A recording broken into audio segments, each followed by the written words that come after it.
Quando o céu responde com fogo. Você já sentiu o fogo de Deus arder dentro de você, aquele que consome o medo, o pecado e o silêncio da alma? Já viveu dias em que parecia que o céu estava fechado, em que a fé se tornou uma brasa quase apagada, e tudo o que restava era um sussurro. Senhor, fala comigo. Então esta história é para você. Porque a trajetória de Elias, o profeta do fogo, não é apenas uma lembrança bíblica, é um chamado vivo para uma geração que precisa reacender o altar e restaurar a chama da presença de Deus. Elias foi o homem que fez a natureza se calar com uma palavra e o fogo descer com uma oração. Mas antes disso foi o homem que aprendeu a confiar, a se esconder, a depender, o homem que ouviu Deus no meio da seca e descobriu que o verdadeiro poder não está no trovão, mas na voz suave que vem do Espírito. Nos próximos capítulos, você vai caminhar com Elias por montes e desertos, ouvir o som da chuva que ainda não caiu e sentir o peso da glória que faz o impossível acontecer. E talvez, enquanto ouvir esta história, o Espírito Santo desperte em você a mesma chama que incendiou aquele profeta no Monte Carmelo. Não se esqueça de curtir, comentar e compartilhar, para que mais pessoas sejam abençoadas pelo poder transformador da Palavra de Deus. Também se inscreva no canal Ecoando Virtudes Bíblicas para não perder nenhum dos nossos conteúdos. Você é muito importante para nós. Então se prepare, porque Deus vai falar contigo. Essa não é apenas a história de Elias, é o som do céu chamando você para se levantar, reconstruir o altar e declarar diante das nações: o Senhor é Deus. Introdução. O profeta do fogo Israel estava mergulhado em trevas. O trono, agora sob o comando de Acabe, era governado pelas mãos impuras da idolatria e pelo espírito sedutor de Jezabel, a rainha fenícia, que introduziu o culto a Baal e a Será. O altar do Senhor estava esquecido, as vozes dos profetas caladas, e o povo vacilava entre dois deuses. O céu estava fechado não apenas pela seca, mas pela ausência da presença divina. Foi nesse cenário de caos espiritual que surgiu um homem vindo de Tisbe, uma vila insignificante de Gileade. Seu nome era Elias, que significa: o Senhor é o meu Deus. Não havia coroa sobre sua cabeça nem exército atrás dele, mas havia algo que o inferno reconhecia: a autoridade da presença de Deus. Elias apareceu repentinamente diante do rei Acabe e declarou com ousadia: vive o Senhor, Deus de Israel, perante cuja face estou, que nestes anos nem orvalho nem chuva haverá, senão segundo a minha palavra. Por Reis 17:1. Aquela sentença rasgou o silêncio de Israel como um trovão. Elias não falava por si, falava em nome do Deus que responde com fogo. E o céu se calou. Nenhuma gota caiu. Nenhum vento trouxe alívio. Durante 3 anos e meio, a seca revelou quem reinava sobre a terra. Não Baal, mas o Senhor dos Exércitos. Mas antes de fazer o fogo descer, Elias precisaria aprender a ouvir o sussurro. O homem do trovão seria moldado no silêncio do Querite, sustentado por corvos e testado em Sarepta, até se tornar o vaso perfeito para o poder de Deus. A trajetória de Elias não é apenas a história de um profeta antigo, é o retrato de todo aquele que decide ficar de pé quando o mundo se dobra, de quem ousa ser voz quando o altar está em ruínas. E hoje, o mesmo Deus que levantou Elias está procurando corações dispostos a arder novamente. O profeta surge. O vento soprava quente sobre as colinas de Gileade. O chão rachado pela seca anunciava que algo estava errado. O céu, outrora generoso, agora parecia de bronze. Israel havia se esquecido de quem era o seu Deus. As vozes dos sacerdotes de Baal ecoavam nos templos erguidos por Jezabel, enquanto os profetas do Senhor se escondiam em cavernas. O povo de Deus se curvava diante de ídolos, acreditando que Baal, o deus da tempestade, poderia trazer chuva. Foi nesse tempo sombrio que surgiu um homem simples, vestido com uma capa de pelos e um cinto de couro. Elias, o tisbita. Ninguém o esperava. Ninguém o conhecia. Mas quando ele abriu a boca, o céu ouviu: vive o Senhor, Deus de Israel, perante cuja face estou, que nestes anos nem orvalho nem chuva haverá, senão segundo a minha palavra. 2 Reis 17:1. Essas palavras atravessaram os portões do palácio de Acabe, como uma flecha de fogo. Um só profeta diante de um rei corrompido e uma nação em idolatria. Elias não falava com medo, falava com a autoridade de quem havia estado na presença do Altíssimo. O rei zombou. Jezabel franziu o senho. Mas quando Elias partiu, o vento cessou. E logo o céu começou a se fechar. Enquanto a seca avançava, o povo começou a perceber. A voz do profeta não mentiu. Os rios secaram, os campos morreram, e o desespero se espalhou. Em silêncio, Elias se afastou, conduzido pela ordem divina. Retira-te daqui e vai para o oriente. Esconde-te junto ao ribeiro de Querite. 1 Reis 17:3. No isolamento, Deus o sustentou com corvos que lhe traziam pão e carne. O profeta aprendeu que o poder nasce na dependência. O homem que parou o céu agora precisava confiar que cada refeição viria do invisível. Enquanto Israel clamava a deuses que não respondiam, Elias era moldado pelo fogo da solidão.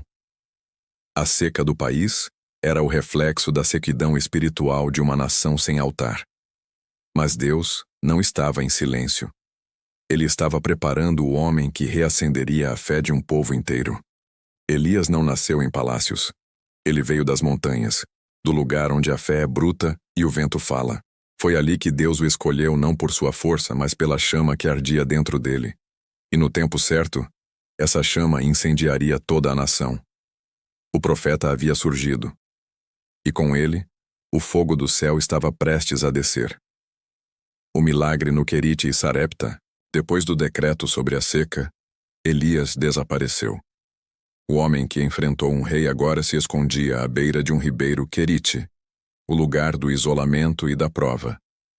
Não havia multidões, não havia glória. Apenas o som da água correndo e o farfalhar das asas dos corvos que vinham diariamente trazer pão e carne. Foi ali no silêncio que o profeta aprendeu que o mesmo Deus que fecha o céu também sustenta seus servos no deserto. Dia após dia, Elias esperava. O mundo secava, mas o ribeiro ainda corria. Cada refeição era um lembrete de que a dependência não é fraqueza, é o segredo do poder. No entanto, o tempo passou, e o ribeiro também secou. As pedras começaram a rachar, e as últimas gotas desapareceram. E Deus falou novamente: Levanta-te, vai a Sarepta, que é de Sidom, e habita ali. Eis que ordenei ali a uma viúva que te sustente. 1 Reis 17:9. Sarepta ficava em território inimigo, terra de Jezabel, a rainha idólatra. Humanamente, não fazia sentido. Mas Elias obedeceu. Quando chegou, encontrou uma viúva pobre recolhendo gravetos. Ela estava prestes a preparar sua última refeição para ela e seu filho. Tão certo como vive o Senhor, não tenho senão um punhado de farinha e um pouco de azeite. O profeta olhou com olhos firmes e respondeu: Não temas. Faze primeiro para mim um bolo pequeno e traze-mo.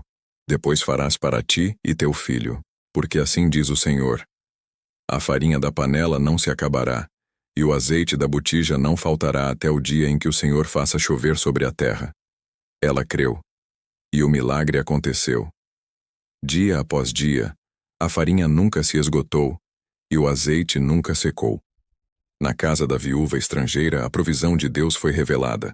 Mas então a tragédia bateu à porta. O filho da mulher adoeceu e morreu.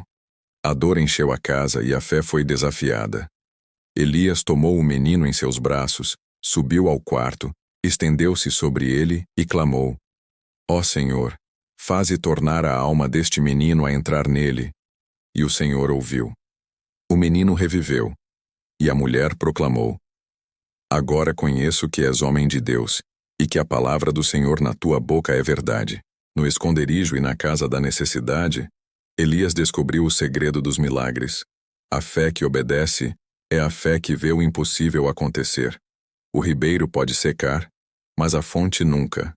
E o Deus que alimenta com corvos também ressuscita mortos. O profeta que foi moldado no silêncio agora estava pronto para o som do fogo.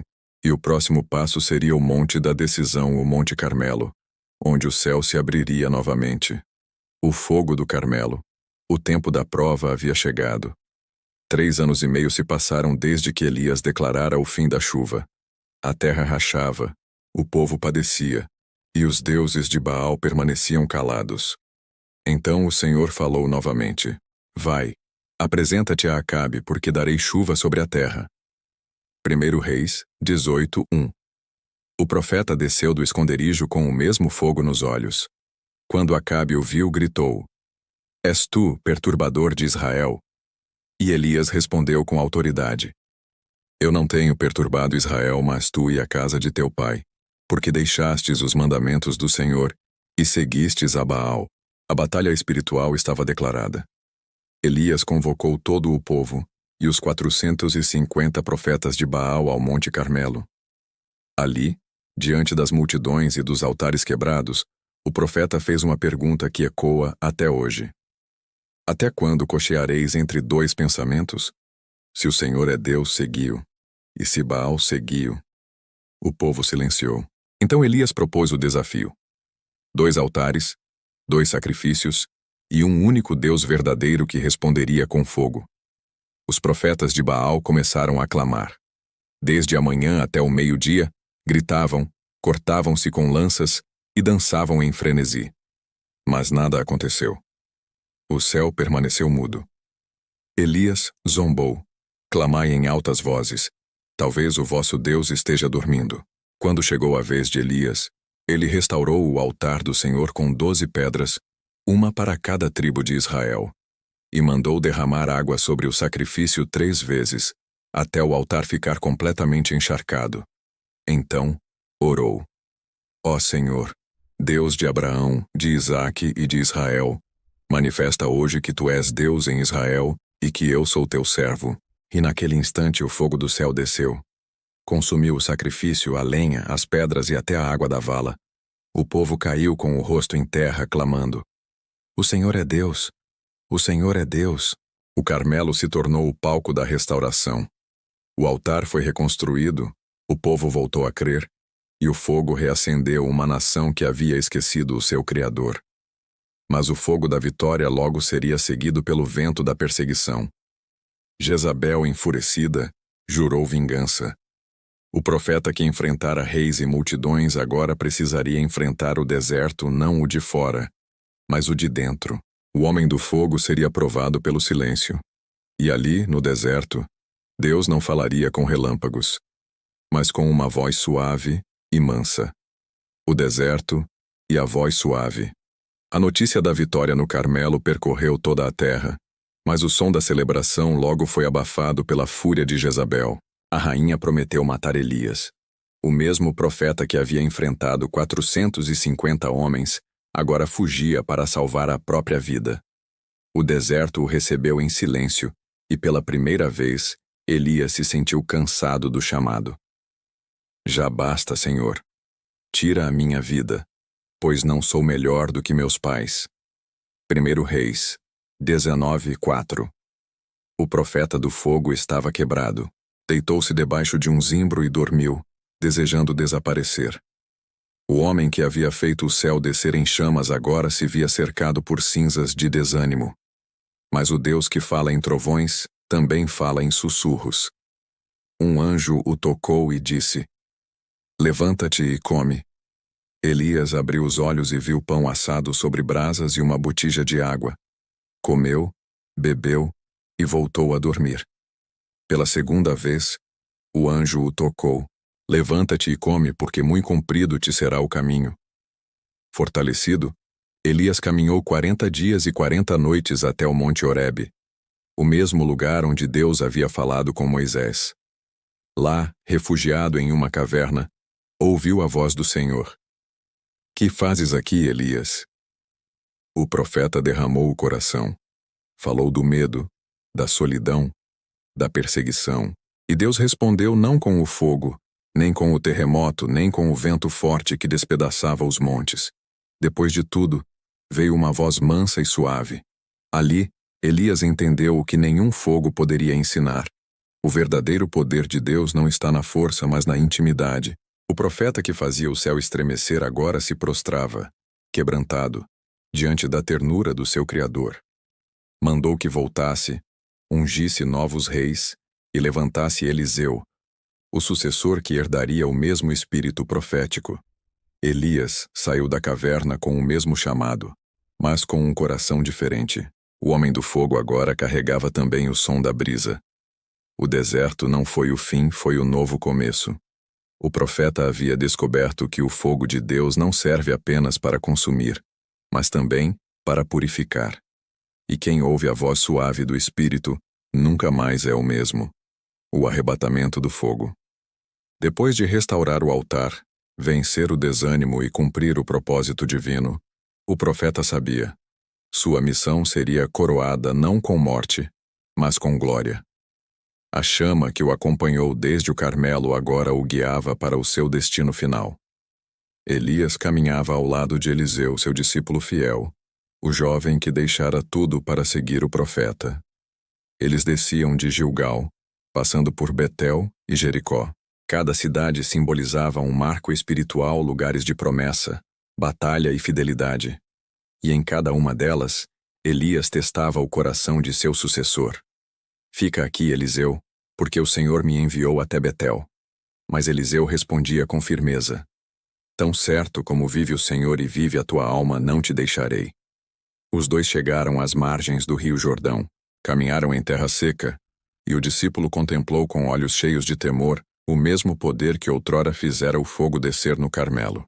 Ali Elias perguntou: pede-me o que queres que te faça antes que seja tomado de ti. E Eliseu, com o coração ardendo, respondeu: peço-te que haja porção dobrada do teu espírito sobre mim. O profeta sorriu. E enquanto caminhavam e falavam, um redemoinho de fogo apareceu. Carros e cavalos flamejantes separaram os dois e Elias subiu ao céu em um redemoinho, envolto em luz e glória. O homem que havia enfrentado reis e desertos agora era levado pelos céus como um general de Deus. Eliseu gritou: meu pai, carros de Israel e seus cavaleiros. E rasgando suas vestes, tomou o manto de Elias que havia caído, tocou o Jordão e clamou: onde está o Senhor, Deus de Elias? E o rio se abriu novamente. O mesmo fogo havia passado adiante. O céu havia recebido Elias, mas o fogo continuava na terra agora em outro coração, em outra geração. O homem que orou e fez o fogo descer foi arrebatado entre chamas. E até hoje, o seu nome é lembrado como símbolo da autoridade profética e do poder do Deus que não muda. Porque quando o Senhor encontra alguém disposto a arder, nenhuma força da terra pode apagar a chama do céu. O Deus que responde com fogo ainda vive. Você acabou de conhecer a poderosa história do profeta Elias, o homem de Deus que enfrentou reis, desafiou ídolos e fez o fogo do céu descer sobre o Monte Carmelo. Mas essa não é apenas uma história antiga, é um chamado para a sua geração. Assim como Elias, Deus está te chamando para restaurar o altar da fé, reacender o fogo do Espírito e crer que as promessas de Deus ainda se cumprem. Mesmo quando o ribeiro seca, mesmo quando o deserto parece longo, o Deus que sustentou Elias continua sustentando aqueles que confiam nele. O Senhor ainda fala no silêncio, ainda envia fogo sobre o sacrifício, ainda levanta profetas e profetisas que não se dobram diante do medo. Este é o tempo de reacender a chama, de viver em santidade, de ser voz de Deus em meio ao caos. Oração final, o fogo do céu. Ainda cai, Senhor, Deus de Abraão, de Isaque e de Jacó, Deus de Elias, o profeta do fogo e da fé. Nesta hora nós levantamos a nossa voz diante de ti. Clamamos ao mesmo Deus que respondeu no Carmelo, que sustentou no Querite, que falou no silêncio do Horebe. Tu és o Deus que não muda, o mesmo ontem, hoje e eternamente. Senhor, reacende o fogo que o mundo tentou apagar. Assim como Elias restaurou o altar quebrado, nós hoje restauramos o altar do nosso coração. Remove as cinzas da dúvida, do medo e da frieza espiritual e sopra de novo o teu espírito sobre nós. Que a tua presença consuma tudo o que é impuro, tudo o que impede o teu mover. Que o fogo santo desça não apenas para mostrar poder, mas para nos transformar por completo.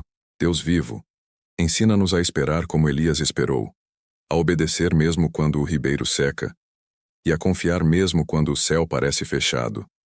Dá-nos a ousadia de enfrentar os altares de Baal, a coragem de falar a verdade mesmo diante dos reis, e a sensibilidade para ouvir a tua voz mansa e suave no meio do deserto. Senhor, envia-nos de novo o teu Espírito. Levanta profetas e profetisas que não negociam a unção, que não se curvam diante do medo, que não vendem o chamado.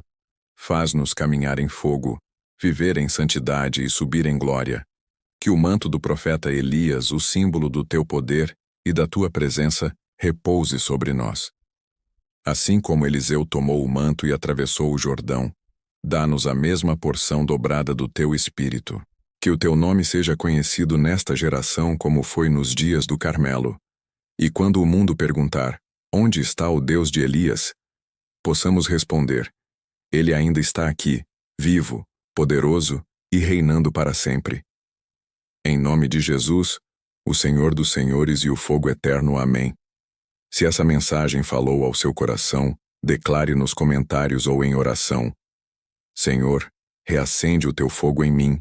Compartilhe esta palavra, envie a quem precisa de um renovo e continue acompanhando outras histórias bíblicas inspiradoras de fé, milagre e poder. Porque o mesmo Deus que levou Elias ao céu em um redemoinho de glória é o mesmo que hoje quer te levantar com autoridade e unção. Não esqueça. Curta, comente, inscreva-se e compartilhe para que mais vidas sejam tocadas pelo fogo de Deus que nunca se apaga.